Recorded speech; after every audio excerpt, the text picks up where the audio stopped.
So one of my daughters, a young adult, is given frequently to complaint. Not surprising, many young adults are. And she kind of tries to modulate herself. Like, for example, recently she was very mad at me because I said I would help her, and we kind of had crossed lines, and I didn't understand I was supposed to show up at a certain point. And she called me and said, "I'm really upset with you." I'm like, "Okay." And I'm trying to contain my anger. I'm like, "Okay." And I'm going to use I statements. I'm like, "Okay." Then she said, "I hate you." It was very effective. I have a friend who is just the opposite. She never complains. I have permission from her as well as from my daughter to use these stories, but she asked that I use an alias, so I'm going to call her Sophia. And she's an immigrant from the former Soviet Union, and she's a real powerhouse, both at work and at home, and she's the mother of, 2 daughters with all kinds of challenges, issues, as many children do. And her mother has Alzheimer's, and her husband is seriously ill. And she doesn't really show any weakness. So a few days ago, we were walking dogs, and she suddenly sank down on a bench, and her eyes started to kind of close. I mean, she looked like she was about to black out, and I was really scared. And I said, Sophia, are you okay?" And she said, "I really don't feel well." So we gave her some time on the bench. I took her home, and it wasn't easy because she really was like extremely unsteady, probably low on iron. Had to get up a lot of steps, took her to her door, and on the way, she told me about waking up and really not feeling well, but deciding that willpower would get her through. Now, I'll tell you the truth, I'm kind of suspicious of willpower, because willpower, at least in my experience, often kind of veils vulnerability or weakness that needs to be addressed, or like someone who needs help is just trying to power through instead of getting the help they need. On the other hand, like, I really, really admire Sophia, and I was so happy that she was able to name what she needed that day. And it wasn't complaint, it was just asking what she needed. So this is a Parsha in the book of Bamidbar, Numbers, and like the rest of the Parshiot, the rest of the portions in Numbers, or most of them, the Israelites kind of complained their way through the desert. And I want to zero in on a specific moment of complaint in our Parsha. But first, some context. The children of Israel have been hanging out at Mount Sinai for about 11 months now. And you can imagine what that's like, right? The holy mountain, all that divine intimacy, right? Revelation, the golden calf, which was not exactly the apex of their history, but still a very intense moment. The second tablets, forgiveness, and just being at that mountain, right? Being at the site of God, of revelation, experiencing that divine intimacy, and it was time to move forward. Now, it turns out that complaint in the Torah can often be associated with it being time to move forward.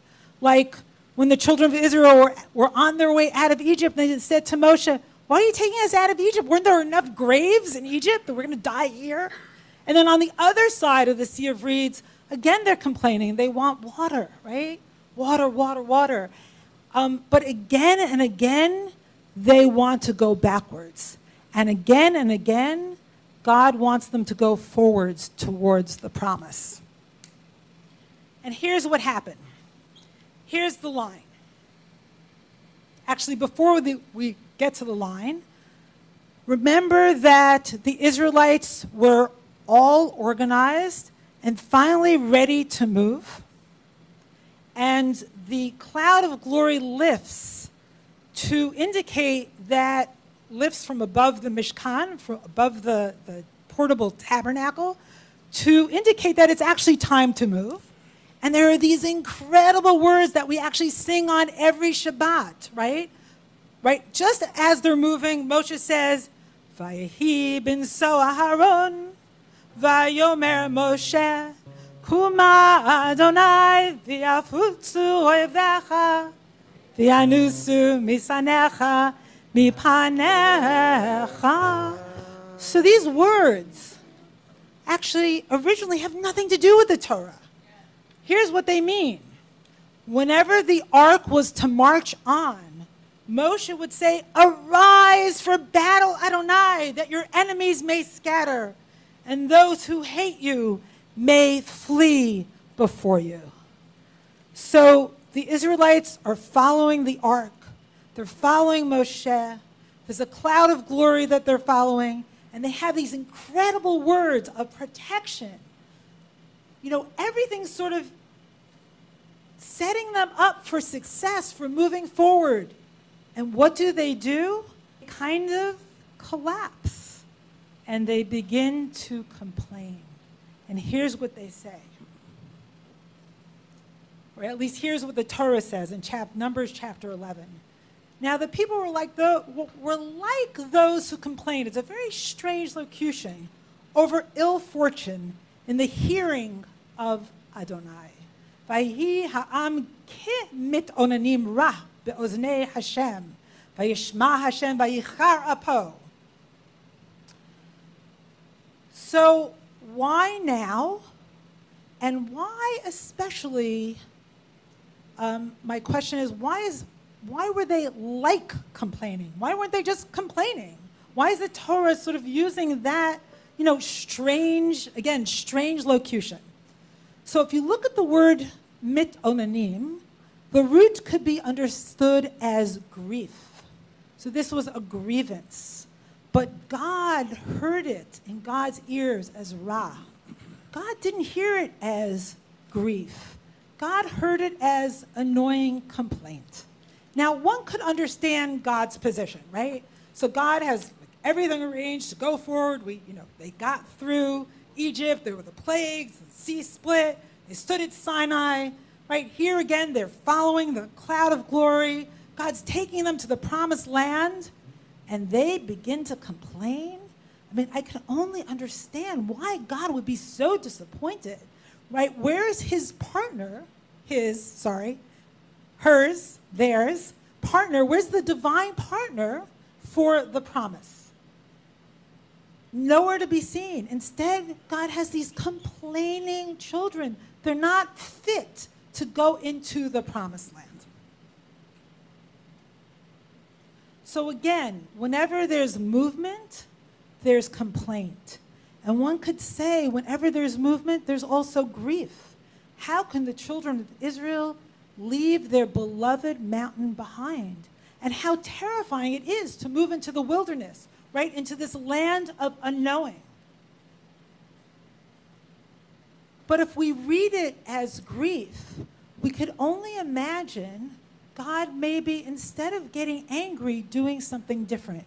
If we go back, way back to Exodus 2, and God heard the children of Israel moaning and groaning, God heard them. God heard them deeply, right?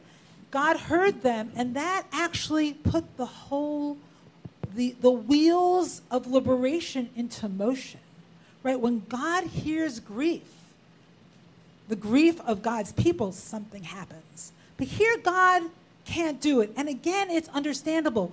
But I wonder if God created a container at that moment, and instead of heard complaining, heard grief, maybe it would have helped the children of Israel go forward.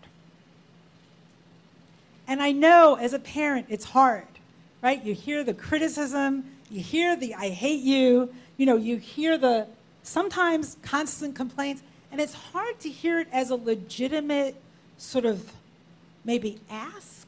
Like, it's hard to put it in the right context. But I know when I'm really strong enough, I can do it. Like, I'll hear the grief, I'll hear the ask, I'll hear the request, and I'll say, oh yeah, part of that is legitimate. Let's talk about it. Let's talk about it. I really could have helped you that day, and our lines were crossed. I understand that you were disappointed. I also understand that you hate me.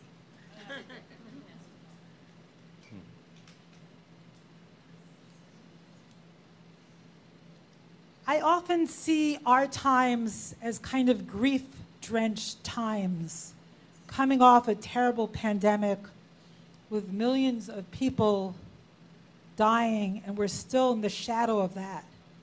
And then October 7th, and we're certainly immersed in the grief of that day and everything that has unfolded since, with hostages still in captivity, their families still in an ongoing nightmare.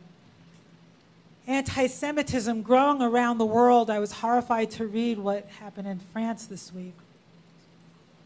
And of course, all the civilians in Gaza who've lost loved ones and their homes, and so much exile in Israel, in Gaza, suffering on the West Bank. I could go on and on.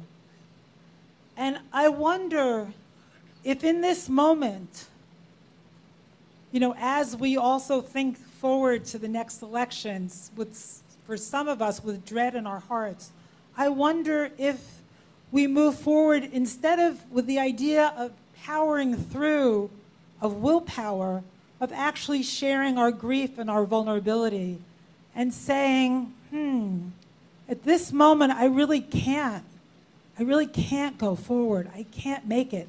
I really need your help. There are two strains of sort of understandings of the Jewish experience in the wilderness. God gets angry again and again at the Israelite complaint, but the prophets remember the time in the wilderness like it was a honeymoon between God and God's bride, Israel. And I think there's something about that that actually lifts up dependence, because it was a time of dependence. I mean in the best way, like depending on God for manna, for water, for revelation, for spiritual nourishment and nurture. And I think our tradition doesn't only prize independence, but interdependence and even dependence. And the word emunah, faith, is actually related to the word for suckling.